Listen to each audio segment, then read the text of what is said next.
தம்பி மொபைல் லெஃப்ட்ல வா மொபைல்.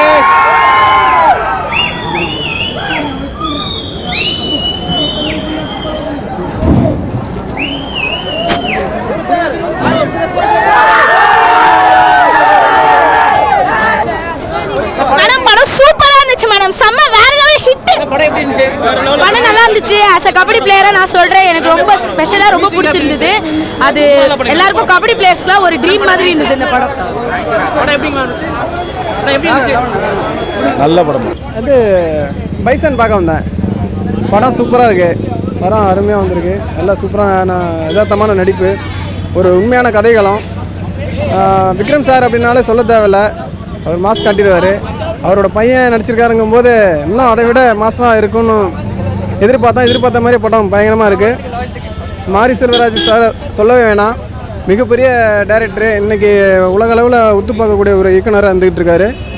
அப்படி இந்த வரிசையில் இன்றைக்கி அந்த அவரோட டைரக்ஷனில் படம் ரிலீஸ் ஆகிருக்கும் போது மக்கள் மத்தியில் அவருக்கு மிகப்பெரிய ரசிகர் பட்டாலுமே இருக்குது.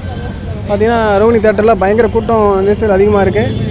படம் நல்லா சூப்பராக வந்திருக்கு, யதார்த்தமாக இருக்குது, உண்மையான கதைகளும். தேங்க்யூ. படம் சூப்பராக இருக்கு ப்ரோ. எது டியூட் இல்லை ப்ரோ, பைசன் ப்ரோ. பைசன் நல்லா இருக்கு ப்ரோ, சூப்பராக இருக்குது. டியூட் இன்னும் முடியல, அர்த்தம் முடிக்கிறேன். பைசன் நல்லா இருக்குது. ஒரு படத்தை பார்த்தா நல்லா இருக்கும் ப்ரோ. அந்த படம் விக்ரம் சாருக்கு ஏற்ற மாரி நடிச்சிருக்காரா? அவரோட கேரக்டர் அப்படியே சிங்காக இருக்காரா? இவரும் அவர் முடிஞ்ச எஃபெக்ட்டை போட்டிருக்காரு. அவர் சொன்ன மாதிரி தான் இன்டர்வியூ சொல்லியிருந்தாரு, என்னோட முழு எஃபெக்ட்டை போட்டிருக்காரு, என்னோட ஃபஸ்ட்டு படம் மாதிரி இருக்குது அப்படின்னு. அதே மாதிரி தான் இருந்தது, நல்லா இருந்தது ப்ரோ. இவர் தான் அந்த படத்தில் வந்து துருவிக்ரமுக்கு ஹேர் கட் பண்ணவர். இவர் தான் நம்ம ஃப்ரெண்டு தான் இவரு இந்த படத்தை கேளுங்க. இவரை பற்றி நீ சொல்லி நீ தானே ஆக்ட் பண்ணி சொல்லி அதை பைசன் படம் நினைச்ச மாரி படம் வந்து எப்படி சொல்றது, விக்ரம் சார் ஈவனுக்கு நடிச்சிருக்காரு அவங்க பையன். அது பயங்கரமாக நடிச்சிருக்காரு. சாங்ஸ் பிஜிஎம்லாம் பயங்கரமாக இருக்கும். சொல்லுங்க. நல்லா இருக்கு ப்ரோ. தரமாக இருக்கு. நல்லா நடிச்சிருக்காரு. அனுபமாவும் நல்லா நடிச்சிருக்காங்க. படம் நல்லா இருக்கு ப்ரோ, சூப்பராக இருக்கு. தேங்க்யூ. படம் நல்லா இருந்துச்சு. ஆக்சுவலாக பைசன் வந்து ஒரு ஃபேமிலி மூவி தான். ஒரு நல்ல ஒரு கான்செப்ட் நல்லா கொண்டு வந்து ஒரு ஸ்போர்ட்ஸ் மூலயமா வந்து எல்லாமே சமம், ஒரு கேஸ்ட்டும் வச்சு எல்லாருமே சாதிக்கலான்ற மாதிரி ஒரு கான்செப்டை கொண்டு வந்து நல்லா கொண்டு வந்திருக்காங்க. படம் வந்து நல்லா இருக்குது. எல்லாருமே பாருங்கள், ஃபேமிலியாக வந்து பார்க்குற படம் தான் இது.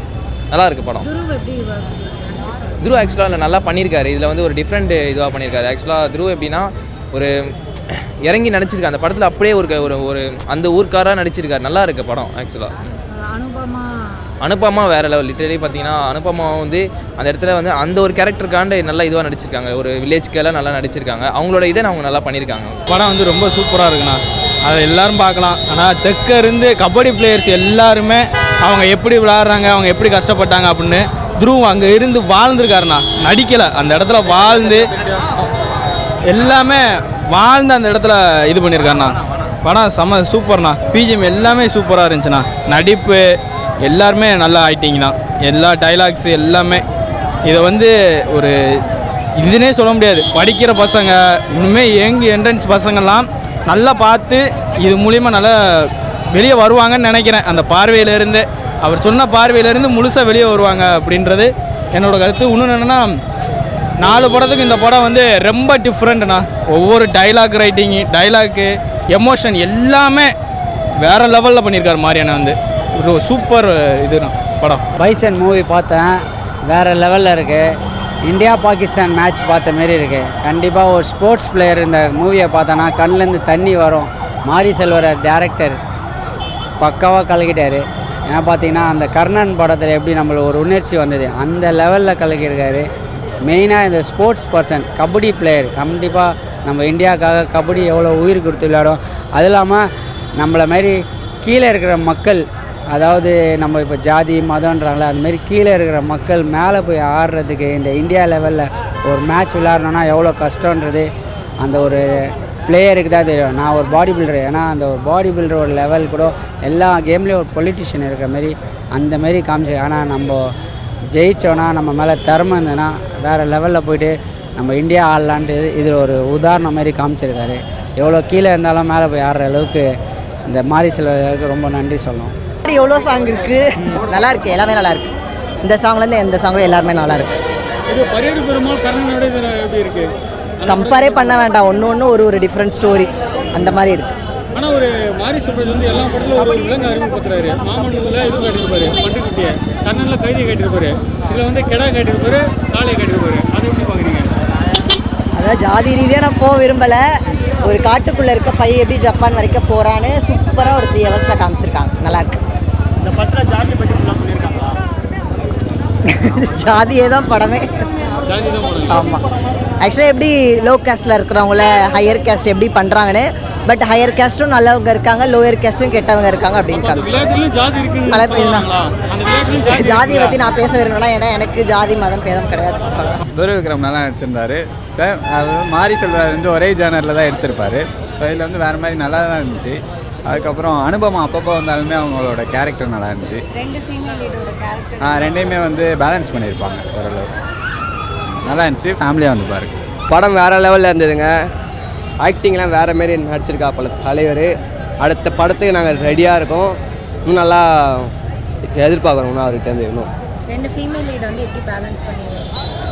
அதுதான் அங்கே ஹைலைட்டே. அங்கே அதுதான் ரொம்ப ரொம்ப எப்படி சொல்கிறது, சென்சிட்டிவாகவும் இல்லாமல்.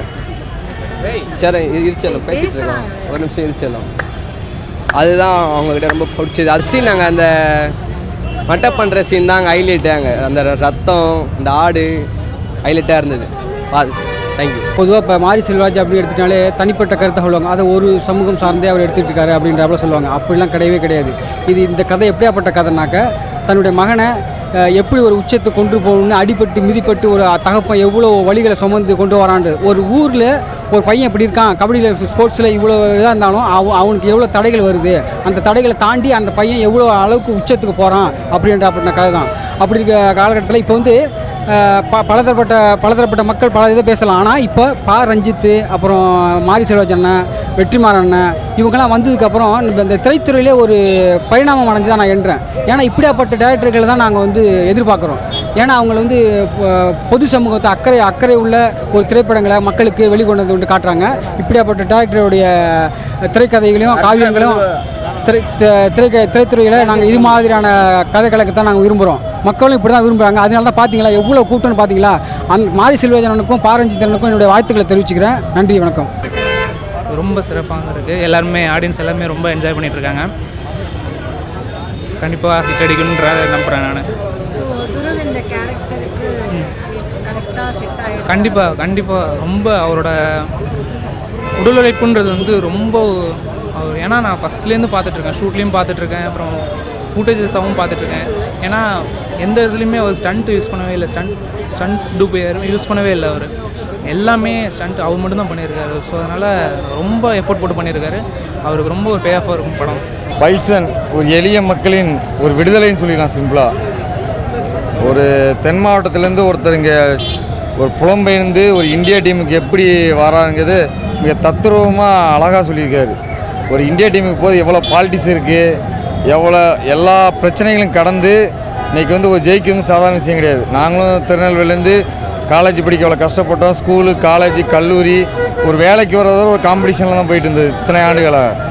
அதே வழிகள் வந்து நாங்கள் என்னென்ன வழிகளை அனுபவிச்சோமோ அந்த வழிகளை அழகாக அந்த கேம் மூலமாக ஒரு இந்தியா டீமுக்கு எப்படி அந்த மண்ணத்தியான கனெக்ஷன் என்ன வந்தாங்க அழகாக தத்ரூபமாக வச்சார். படம் வந்து சூப்பராக இருக்குது.